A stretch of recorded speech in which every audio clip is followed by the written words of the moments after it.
much to Dr. James Magara for an excellent keynote presentation. Thanks to the organizers of this august conference. We can't see the participants, but the participants can see us. It's a great privilege to be here, and we hope that everybody would be enthused by the motion and the keynote speech, which has brought out, to my mind, two very key things. As a lawyer, I always look for definitions, and I was pleased that Dr. James took a broad definition of both culture and of values. I would add perhaps to the culture definition that in the African context, we often see culture in a shriveled sense. The word has been drilled into us to limit it to language perhaps, but mostly music, dance, and drama and the arts. Actually, culture takes in far more than just that. It includes, as that iceberg showed, science, philosophy, our idea of governance, our ideas of fellowship and community. It's the compass. I'd say culture is the compass that we hold as we move through the world, and shows us true north, south, west, and east. And if you have that as a leader, then the question of values comes in. And again, I would augment it to say that there are universally accepted norms in leaders, I would contend, and I agree with Dr. James on that. And in our part of the world, they're viewed in the context of Ubuntu. And in different cultures or different languages, it's essentially the same thing, that understanding of common humanity.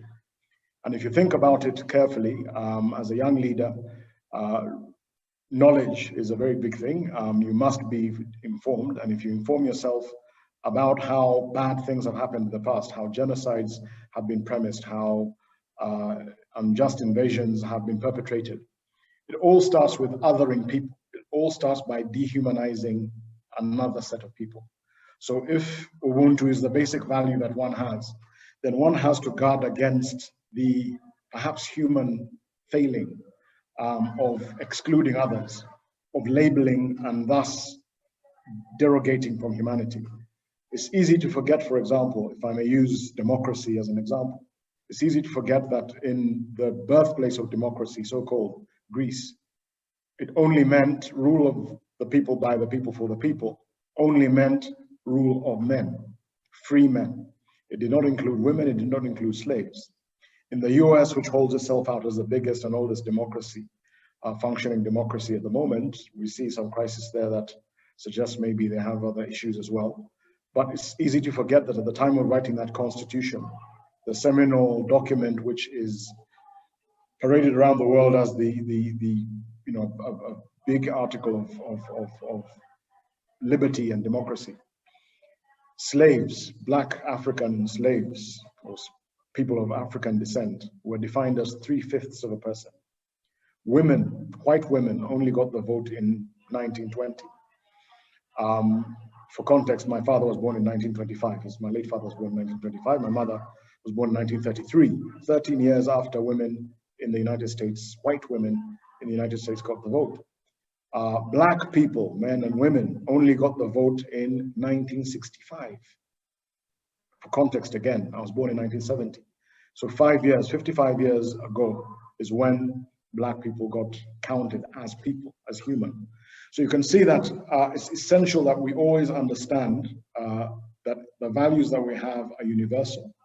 They're universal to human beings, and our definition of the human being is what matters to what we afford to others.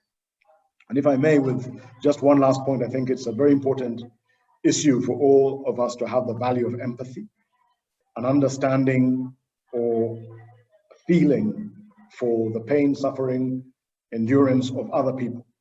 It's very easy to look within yourself and think that if I am all right, everything's all right with everyone else.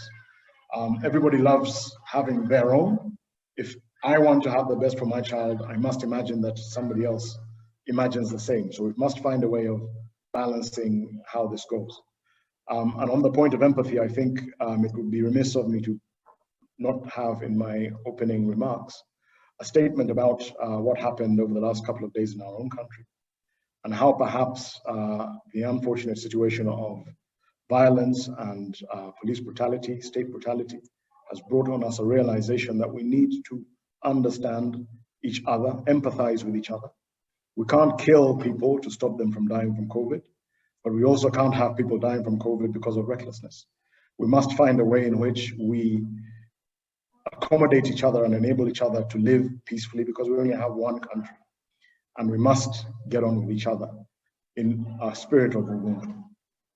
Othering people with labels like hooligans or bots or lackeys or sycophants only enables the continuation and escalation of things. I think it's important that we understand that everybody that lost a person yesterday lost a loved one, that everybody who was injured on the day before, who was injured in this incident, is one person too many. Anybody who lost their property, who was traumatized by attacks on the street, was one person too many. And we need, as leaders, I want really to engage young leaders in an understanding that empathy and reasonableness is a fundamental aspect of Ubuntu. It's a cultural value that we must have in pandemic global crisis and in local political crisis. Thank you very much.